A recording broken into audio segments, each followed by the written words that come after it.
সুন্দরবনের রীতিমতো এবার শিকারীর উৎপাত। হরিণকে মারার অভিযোগ এই সুন্দরবনে।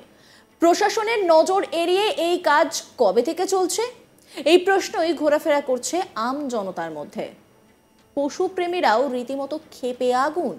তারাও চাইছে যাতে দোষীরা এমন শাস্তি পায় আর ঘুরে তাকাতে না পারে সুন্দরবনের দিকে। যে সুন্দরবনে বাঘের সংখ্যা নিয়ে রীতিমতো উদ্বেগ প্রকাশ করেছেন অনেকেই, এবং বন দপ্তর বেশ কিছু পরিকল্পনা করেছে সুন্দরবনকে বাঁচানোর, সেখানে কিনা এই অবলাদের ওপর এই ভয়ঙ্কর তাণ্ডব চলছে। এবার আপনাকে যখন আসল ঘটনা বলবো তখন আপনিও চাইবেন এই পাপীদের যাতে শাস্তি হয়, কারণ এরাই সব শেষ করে দিচ্ছে। প্রাকৃতিক সম্পত্তি যেমন শেষ করছে তেমনই শেষ করছে ভারসাম্য। না হলে হরিণ মারবে, তাও আবার সরকারের নজর এড়িয়ে সুন্দরবনে। এই অভিযোগ পেয়ে অবশ্য হাত গুটিয়ে বসে নেই প্রশাসন। গোপন সূত্রে খবর পেয়ে বুধবার দক্ষিণ 24 পরগনা জেলার পাথর প্রতিমার রামগঙ্গা ঘাট থেকে এক চোরা শিকারীকে হাতে নাতে পাকড়াও করল বন দপ্তরের রামগঙ্গা রেঞ্জের বনকর্মীরা। ধৃত তাপস দাস স্থানীয় বর্দাপুর এলাকার বাসিন্দা। ধৃতের কাছ থেকে প্রায় 25 কেজির কাছাকাছি মাংস এবং চামড়া উদ্ধার করেছে বন দপ্তর। ধৃতের বিরুদ্ধে বন্য প্রাণ সংরক্ষণ আইনের একাধিক ধারায় মামলা রুজু করেছে বন দপ্তর। ধৃতকে কাকদ্বীপ মহকুমা আদালতে তোলা হয়। তাকে হেফাজতে নিয়ে জেরা করে বাকি চোরা শিকারীদের গ্রেপ্তার করতে চাইছে বন দপ্তর।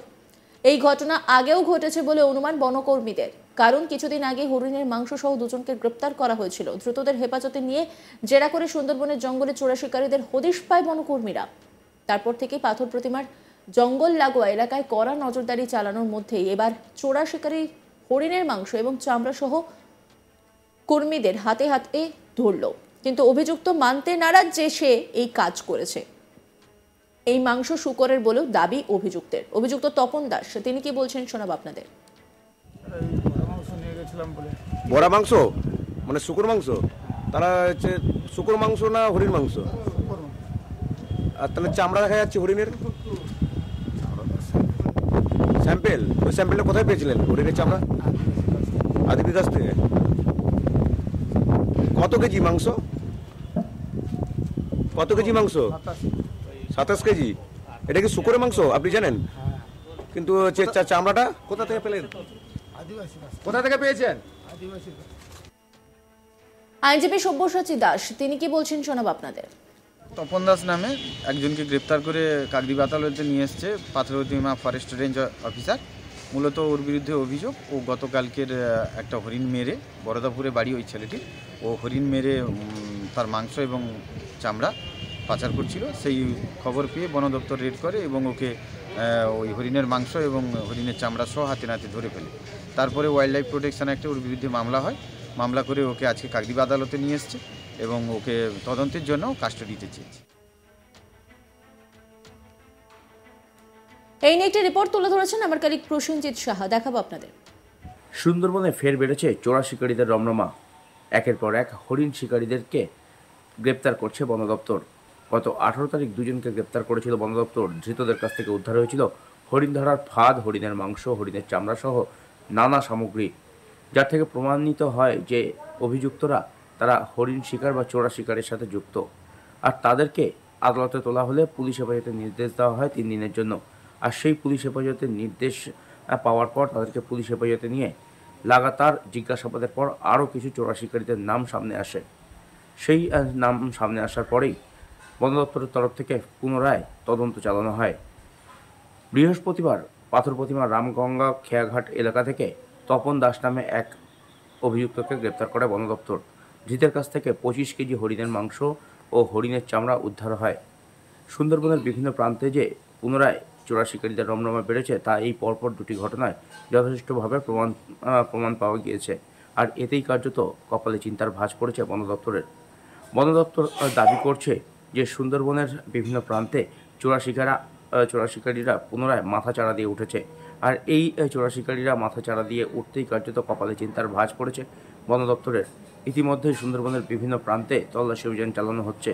তবে সূত্রের খবর, দক্ষিণ 24 পরগনার সুন্দরবন ব্যাঘ্র প্রকল্প এলাকাতে সেভাবে চোরা শিকারীদের রমরমা না থাকলেও 24 পরগনা বন বিভাগ এলাকাতে চোরা শিকারীদের যথেষ্ট রমরমা বৃদ্ধি পেয়েছে। আর তার কারণেই নানাভাবে হরিণ শিকার করা হচ্ছে। আর সেই ঘটনারই তদন্তে নেমে পুলিশ পরপর বন দপ্তর এবং পুলিশ যৌথ তল্লাশি অভিযান চালিয়ে পরপর দুদিনে 3 জনকে গ্রেপ্তার করলো। তপন দাসকে বৃহস্পতিবার কাকদ্বীপ মহকুমা আদালতে তোলা হলে বিচারক তাকে 14 দিনের জেল হেফাজতের নির্দেশ দিয়েছে। বন দপ্তরের দাবি, এই তালিকায় আরও অনেক নাম রয়েছে এবং তাদের খোঁজেও তল্লাশি অভিযান চালানো হচ্ছে। দক্ষিণ 24 পরগনার যে সুন্দরবন এলাকা রয়েছে তা মূলত দুটি ভাগে বিভক্ত। একদিকে যেমন সুন্দরবন ব্যাঘ্র প্রকল্প রয়েছে, তেমনি অন্যদিকে রয়েছে 24 পরগনা বন বিভাগ। সুন্দরবন ব্যাঘ্র প্রকল্পে অনেক বেশি আঁটোসাঁটো নিরাপত্তা রয়েছে বন্য প্রাণীদের, এমনটাই দাবি বনকর্মীদের।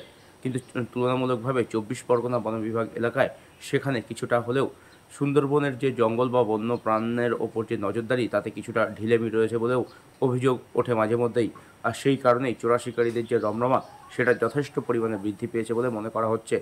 আর চোরা শিকারীদের রমরমা যে সুন্দরবন এলাকায় বেড়েছে তা এই পরপর দুটি ঘটনায় যথেষ্টভাবে প্রমাণিত হয়েছে।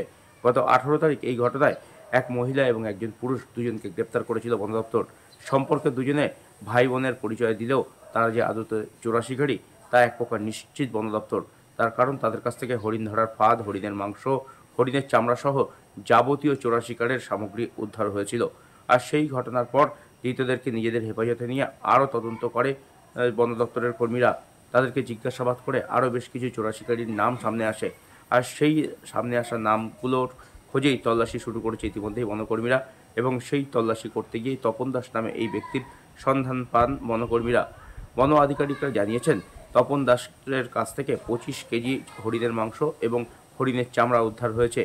এই হরিণের মাংস কাদেরকে বিক্রি করা হতো বা এই হরিণের চামড়া কোথায় পাচার করা হতো সেই সমস্ত বিষয় নিয়েই তদন্ত শুরু করেছেন বন আধিকারিকরা, এবং দ্রুত এই ঘটনার সাথে আরও যারা জড়িত রয়েছে তাদেরকেও গ্রেপ্তার করা হবে বলে বন দপ্তরের তরফ থেকে জানানো হয়েছে।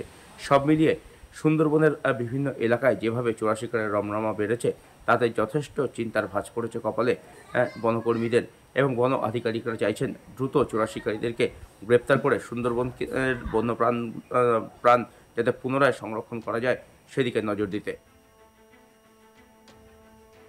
সুন্দরবনের রীতিমতো এবার শিকারীর উৎপাত, হরিণকে মারার অভিযোগ। এই সুন্দরবনে প্রশাসনের নজর এড়িয়ে এই কাজ কবে থেকে চলছে এই প্রশ্নই ঘোরাফেরা করছে আম জনতার মধ্যে। তবে যিনি স্বীকার করেছেন, যার বিরুদ্ধে অভিযোগ, তিনি কিন্তু এই গোটা বিষয়টা অস্বীকার করেছেন। তিনি কি বলেছেন শোনাব আপনাদের।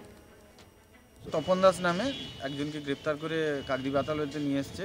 তপন দাস নামে একজন মাংস নিয়ে গেছিলাম বলে। বড়া মাংস মানে শুকুর মাংস, তারা হচ্ছে শুকুর মাংস না হরিণ মাংস? আর তাহলে চামড়া দেখা যাচ্ছে হরিণের স্যাম্পেল, ওই স্যাম্পেলটা কোথায় পেয়েছিলেন হরিণের চামড়া? আদিবাসী কাছ থেকে। কত কেজি মাংস? নজর রাখুন আজ তাক বাংলার ইউটিউব স্ট্রিমিংয়ে।